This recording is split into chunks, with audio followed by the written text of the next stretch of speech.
कर्णपुर की जनता ने 30 दिन के अंदर ही बीजेपी को नकार दिया है। इससे ये सिद्ध हो रहा है कि बीजेपी ने झूठ बोल करके चुनाव तो जीत लिया, लेकिन अब कोई भी कार्य नहीं कर रही है। बीजेपी ने अपने मुख्यमंत्री बनाते हुए कितना समय व्यतीत कर दिया, उसके बाद में मंत्रियों को बनाया तो उसके अंदर कितना समय व्यतीत कर दिया, फिर मंत्रियों के विभागों का बंटवारा नहीं हो पाया तो नरेंद्र मोदी ने जयपुर में आकर के उन मंत्रियों का बंटवारा किया। और इस प्रकार से कितने राज्यों को वो जा करके देख लेंगे ताकि उनका विकास हो सके। ऐसा नहीं हो सकता। मुख्यमंत्री बनाने के बाद में उनकी जिम्मेदारी बनती है कि उनको राज्य को कैसे चलाना है। यदि भजनलाल को राजस्थान राज्य का पता ही नहीं था तो फिर उनको मुख्यमंत्री क्यों नहीं बनाया गया।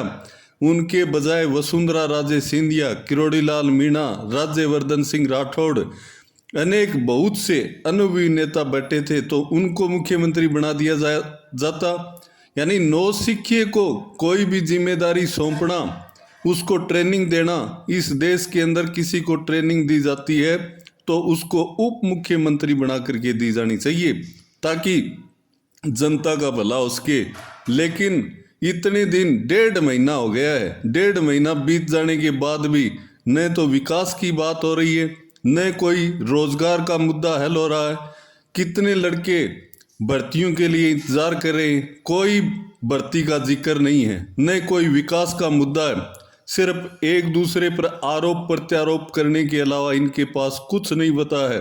सिर्फ राम मंदिर बन गया। राम मंदिर अच्छी बात है, भूखा राम मंदिर के लिए क्या कर सकता है। एक भूखा व्यक्ति है, उसको राम मंदिर चाहिए क्या? उसको 2 टाइम का भोजन चाहिए। इसलिए जनता को रोजगार चाहिए।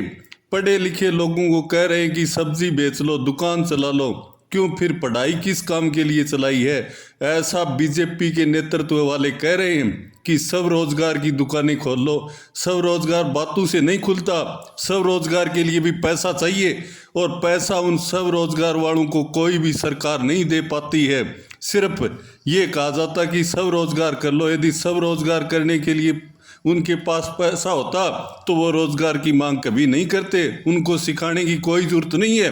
जो बेरोजगार व्यक्ति वो सब जानता है कि सब रोजगार करना चाहिए या उसको नौकरी करनी चाहिए। यदि वो सब रोजगार करता तो आज 30-30, 35-35 साल की उम्र लिए बैठे हैं। उनको पता नहीं है क्या? उन्होंने अपनी आंखें फोड़ ली किताबें पढ़ कर, और उनको वो शिक्षा दे रहे हैं जो खुद कुछ जानते नहीं। कभी कहते हैं हम चाय बेचने वाले, कभी कहते हैं हम सब्जी बेचने वाले हैं, हम प्रधानमंत्री बन गए। तो आपने चाय और सब्जी क्यों नहीं बेची? देश के अंदर क्यों अड़ंगा पैदा किया है? इस प्रकार के व्यक्तित्व वाले व्यक्ति इस देश के प्रधानमंत्री बनते हैं और इस देश के मुख्यमंत्री बनते हैं और जनता को सलाह देते हैं और विकास की और रोजगार की कोई बातें नहीं करते। इसलिए कर्णपुर की जनता ने जो जनादेश दिया है वो भारतीय जनता पार्टी के खिलाफ दिया है।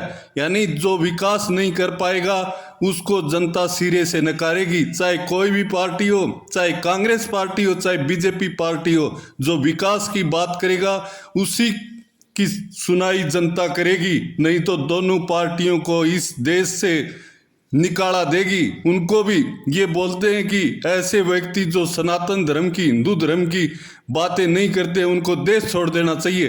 तो हम जनता के माध्यम से ये भी कर देना चाहते हैं कि आपको भी देश छोड़ देना चाहिए जो रोजगार की बातें नहीं करते हैं, जो विकास की बात नहीं करते हैं। जनता इसको खुला चैलेंज कर रही है कि हम विकास वाले को और जो बेरोजगारी को दूर कर देगा उसी को वोट देंगे।